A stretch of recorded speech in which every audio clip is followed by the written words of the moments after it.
Rajanya langsung pas pulang teringat dia sama menterinya. Benar juga apa yang dia katakan. Yang terbaik adalah pilihan Allah. Udah keluarkan itu menteri, ya. Benar dia. Habis itu menterinya ketika keluar kata rajanya, waktu kamu saya masukin penjara kamu ngomong juga al khairu khiratullah. Maka menterinya mengatakan, iya wahai raja, seandainya kamu nggak masukkan saya ke penjara, nah, saya ikut apa?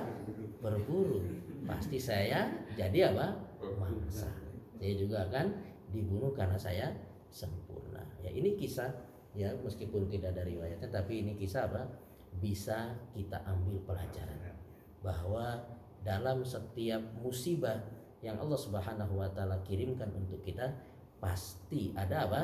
Ada hikmah. Mau musibah apa saja, kematian, kemiskinan, apapun pasti apa? Ada hikmahnya.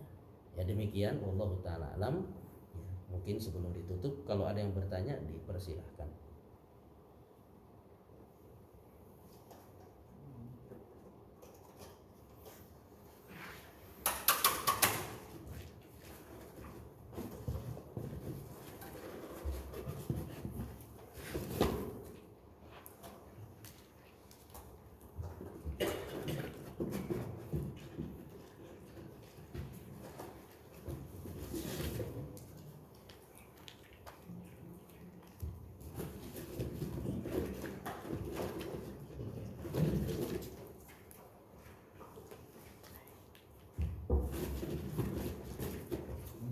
Ya, Bapak.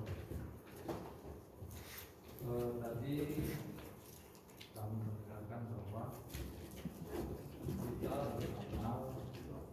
kita akan berhati-hati untuk beramal di dunia ini karena adanya penjelasan nanti di akhirat itu ada surga dan juga ada adanya neraka. Saya pernah membaca ungkapan dari orang-orang sufi bahwa kita tidak boleh beramal karena takut dengan neraka atau ingin masuk surga. Berarti kalau kita beramal karena itu tandanya kita nggak ikhlas. Tapi beramallah karena cari ridho Allah. Terserah nanti kita akan dimasukkan ke neraka atau ke surga. Nah, itu gimana Ustaz ungkapan seperti itu? Ya, Allah taala alam. Di antara kita beramal mengharap wajah Allah, itu kan kita juga berharap mudah-mudahan dengan itu kita dimasukkan ke dalam apa? Surga.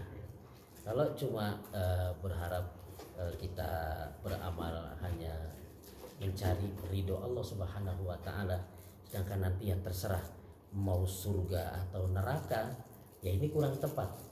Karena kita itu kan pasti punya keinginan dengan beramal itu kita mendapatkan apa? Surga.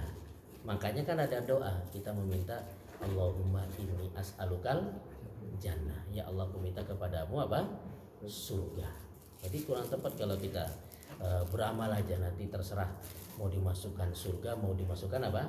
Neraka. Padahal dalam kita beramal itu kan harus ada apa? Roja dan khauf, benar nggak Pak? Dalam kita beramal ada roja, yaitu ada harapan. Ya, kita berharap dengan kita beramal itu apa? Amalan kita diterima. Kita berharap dengan beramal itu nanti dimasukkan ke dalam apa? Surga. Ya, dengan kita beramal itu kita juga khauf, ada khaufnya, ada khawatirnya. Kalau amalan kita tidak apa? Diterima.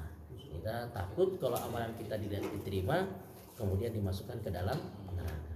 Kira-kira kalau cuma beribadah hanya ya tujuannya ridho Allah, nggak mengharapkan surga, nggak mengharapkan neraka, ini ada rojak dan khaufnya atau tidak? Seperti itu, ya. Jadi kadang kita bingung kalau kita cuma diperintah hanya mencari ridho Allah, ya. Nanti terserah mau dimasukkan surga atau neraka, itu apa terserah. Allah malah bingung kita mau beribadah, benar nggak Pak? Kita bingung caranya gimana itu, ya. Memfokuskan hati untuk ke situ itu susah, ya. Masih namanya manusia, ya dia beramal lillahi ta'ala, mencari ridho Allah itu suatu kepastian, ya. Dengan dia mencari ridha Allah itu dia berharap dengan amalannya itu dia dimasukkan ke dalam apa? Surga. Dengan dia beramal jauh dari maksiat itu dia tidak dimasukkan ke dalam apa? Jadi susah kalau kita nggak berbicara surga, nggak berbicara neraka dalam kita apa? Beramal itu sangat susah, ya. Sangat susah kita fokuskan hati seolah-olah kita buang surga dan neraka, benar nggak Pak? Ya, jadi kita benar-benar mencari ridha Allah itu apa? Sangat sangat berat. Ya pasti ada ya kita benar mencari ridha Allah, ya kemudian ya kita dengan itu berharap dimasukkan ke dalam surga. Ya, seperti itu. Wallahu taala a'lam.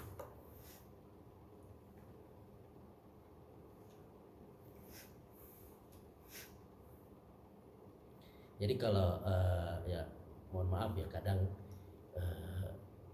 ada juga tokoh sufi namanya Al-Hallaj. Wallahu alam kenapa ya mungkin saking dalamnya dalam bertafakkurkah atau apa sehingga dia mengatakan bahwasanya iblis itu bertauhid. Kenapa iblis itu bertauhid? Karena tidak mau menyembah kepada siapa? Adam. Saking mempertahankan tauhidnya rela dilaknat oleh Allah. Benar nggak Pak? Ini terlalu dalam apa?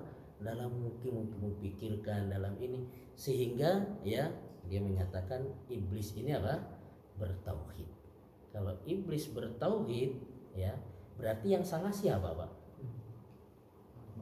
Malaikat. Yang salah berarti kan Allah, benar nggak Pak? Nyuruh dia untuk apa? Untuk melakukan apa? Kesyirikan, ya. Berarti yang malaikat apa? Malaikat yang salah. Padahal malaikat itu dikatakan la ya'sunallaha ma amarahum wa yaf'aluna ma yu'maru. Malaikat itu nggak pernah bermaksiat kepada Allah dan senantiasa mentaati perintah Allah. Ya, ini karena terkadang seorang terlalu dalam memikirkan sehingga ya terjatuh ya ke dalam kesalahan karena ibadah itu bukan dengan hasil tafakkur ya. Ibadah itu adalah apa? Dalil. Jadi agama itu adalah agama dalil. Makanya disebutkan dalam kitab Al-Usulus Tsalatsa ya, landasan yang kedua itu adalah ma'rifatu dinil Islam bil adillah. Mengenal agama Islam dengan apa? Dalil ya. Dan dalil-dalil itu kemudian kita memahaminya dengan pemahaman para sahabat, dengan pemahaman para tabi'in, bukan dengan pemahaman dari apa kita sendiri ya, seperti itu. Wallahu taala alam. Ustaz, ini ada bisa yang boleh diikuti Ustaznya ya. Untuk pendapat bahwa program dalam nafus belum melepas kehidupan. Misalnya dia sudah tamat ayat 60. Dan amal 60-nya ini sebagai misalnya saat ini belum berbuang orang tua yang telah terhenti dari air dan mengandung dan yang tiada ingin kawin lagi dia tidaklah melakukan dosa menanggalkan pakaian mereka. Nah, tidak maksud menambahkan perhiasan dan sifat tukang jaga kesucian adalah lebih baik bagi mereka dan Allah Maha mendengar dan Maha bijaksana. Itu gimana Ustaz?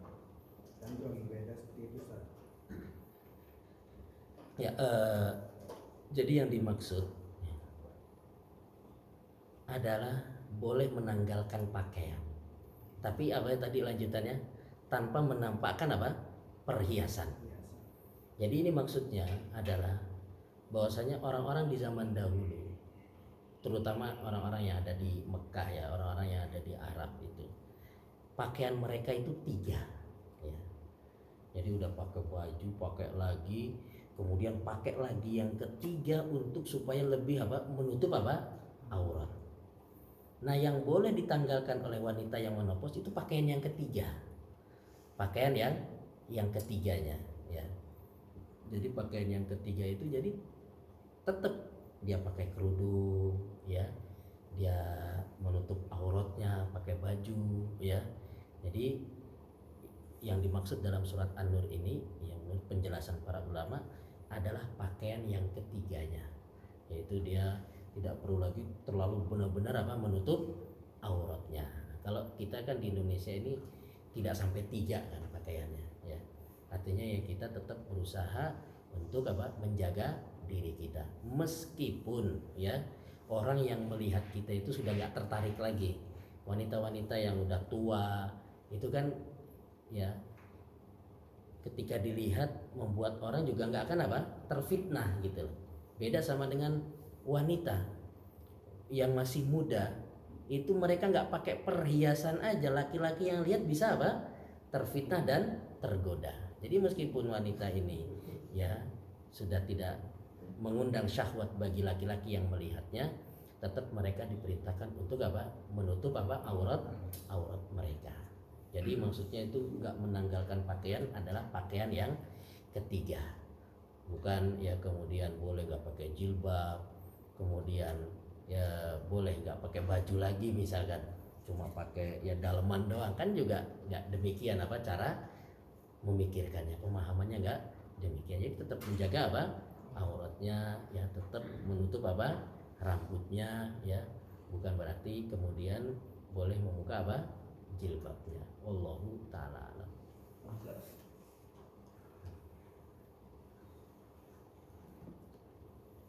Lagi Pak?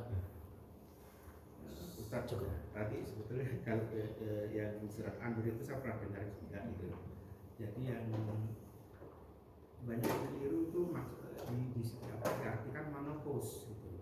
Padahal kan wanita menopause ada yang usianya 50 tahun sudah menopause. Padahal banyak wanita yang 50 tahun itu masih cantik kalau 50 tahun, 50 tahun udah menopause.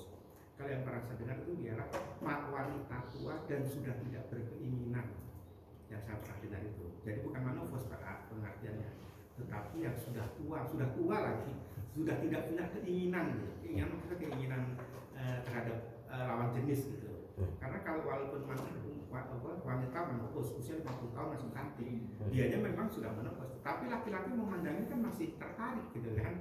Nah itu jadi kan keliru kalau diartikan menopause sebetulnya. Jadi kalau yang pernah saya dengar yaitu tadi wanita tua dan sudah tidak punya keinginan gitu. Karena memang lanjutan ayatnya begitu Pak. Ya. Itu ayat. Ada lanjutan ayatnya apa?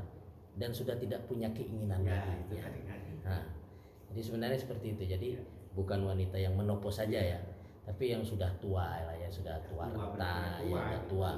Ya karena tadi benar yang menopause, tapi kalau dia wanita yang kaya, kadang merawat dirinya, ya masih membuat laki-laki apa? Terfitnah. Mungkin masih kenceng kulitnya ya, masih buat tergoda ya. Seperti itu. Wallahu ta'ala. Cukup ya Pak ya. Demikian saja yang bisa disampaikan pada kesempatan malam hari ini. Mudah-mudahan apa yang disampaikan ini bermanfaat bagi kita semua. Kurang lebihnya mohon maaf.